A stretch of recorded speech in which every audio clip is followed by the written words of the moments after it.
आजकल पुणे में एक बहुत ही न्यूज वायरल हो रही है, दैट इज जीबीएस के केसेस बढ़ रही। What is GBS? It is Guillain Barre syndrome. Hi, this is doctor Gauri Jagdale, consultant gynaecologist and obstetrician, Vedant clinic, Keshav Nagar. आज हम लोग देखेंगे जीबीएस होता क्या है, ये किस किस को हो सकता है, उसके सिम्टम्स क्या होते हैं, उसका प्रिवेंशन कैसे करना है, उसका ट्रीटमेंट ऑप्शंस क्या होते हैं। तो जीबीएस एक रेयर ऑटो इम्यून कंडीशन है, मतलब अपनी बॉडी के एंटीबॉडीज अपने ही नर्व सिस्टम पे अटैक करके उसके सिम्टम्स आ जाते हैं। तो ये छोटे बच्चों से लेके बूढ़ों तक सबको हो सकता है, मतलब प्रेग्नेंट लेडीज को भी ये हो सकता है। तो उसके रीजंस मेनली होते हैं पेट का इन्फेक्शन, जैसे कैम्पाइलोबैक्टीरिया जेजुरी नाम के बैक्टीरिया से जो इन्फेक्शन होता है, या फ्लू लाइक सिम्टम्स जैसे इन्फ्लुएंजा। इसके बाद 15 से 20 दिनों के अंदर ये जीबीएस के सिम्टम्स आपको दिखने लग सकते हैं। उसमें क्या होता है कि अपनी बॉडी एंटीबॉडीज, अपना जो ऑटो इम्यून सिस्टम है, एंटीबॉडीज बनाता है अपने पेरिफेरल नर्वस सिस्टम के अगेंस्ट, जिसकी वजह से आपको शुरुआत होते ही पैरों में नमनेस आ जाता है, झुंझुनाहट आती है, टिंगलिंग हो जाता है। फिर वो धीरे धीरे ऊपर के तरफ उसका प्रोग्रेशन होता है, उसको असेंडिंग इन्फेक्शन बोलते हैं। फिर पैरों में वीकनेस आ जाएगा, आपको चलने में घूमने में दिक्कत आ जाएगी। फिर इसके ऊपर की तरफ जाता है तो अपने गर्डर मसल, मतलब आपको उठने बैठने में प्रॉब्लम आ सकता है। यूरिन एंड बॉवेल ब्लैडर के फंक्शंस में भी प्रॉब्लम आ सकता है। और सीवियर केसेस में अगर ऊपर की तरफ जाता है तो आपको सांस लेने में तकलीफ आती है, या ब्लड प्रेशर फ्लक्चुएशन हो सकते हैं। इसी तरह ये असेंडिंग डायरेक्शन में नीचे से ऊपर की तरफ फैल सकता है। अभी हम लोग देखेंगे प्रेगनेंसी में अगर ये होता है तो मदर एंड बेबी को क्या रिस्क हो सकता है। प्रेगनेंसी में अगर ये होता है तो चांस ऑफ डीवीटी, मतलब थ्रोम्बो एम्बोलिज्म, आपके ब्लड वेसल्स में खून की गांठी होने का रिस्क बढ़ता है। ये क्यों होता है? अगर आपको वीकनेस होता है तो आप चल नहीं पाते, उसकी वजह से ये रिस्क बढ़ जाता है।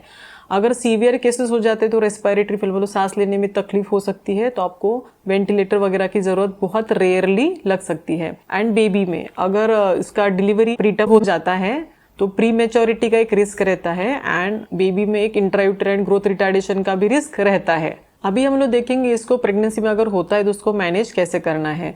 उसका मेन ट्रीटमेंट रहता है IVIG, मतलब इंट्रावेनस इम्यूनोग्लोबुलिन्स, जो देते हैं कि एंटीबॉडी प्रोडक्शन कम होने के लिए है, जो प्रेगनेंसी में एंड ब्रेस्ट फीडिंग में बिल्कुल सेफ होता है। सेकेंड ट्रीटमेंट होता है प्लाज्मा फेरेसिस, मतलब अपनी बॉडी की जो एंटीबॉडीज बन रहे हैं अगेंस्ट नर्वस सिस्टम, उसको निकाल सकते हैं, बट इसके थोड़े से रिस्क रहते हैं।